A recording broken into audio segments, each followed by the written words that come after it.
মাছটা একটু সামনে দাঁড়াতে, এই মাছটা তো সেই সুন্দর হয়েছে এদিক করে। ওরে বাবা, তেলাপিয়া মাছের বারবিকিউ সসেজ। এটা একটা ছেঁড়া বেড়া হয়ে মাছ, এটা হলো মেয়োনিজ। আর এই যে পরোটা, এটা আমার বড় ছেলেটা মাছ খায় না, স্টেক করে করা হয়েছে, পুড়ে গেছে বেশি।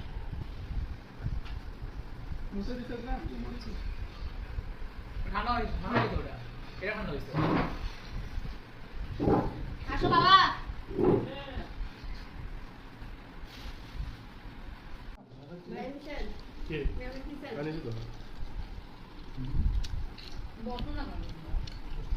স্টেক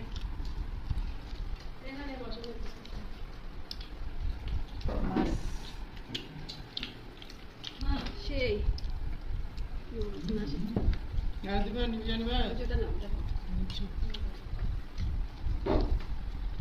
তোমরা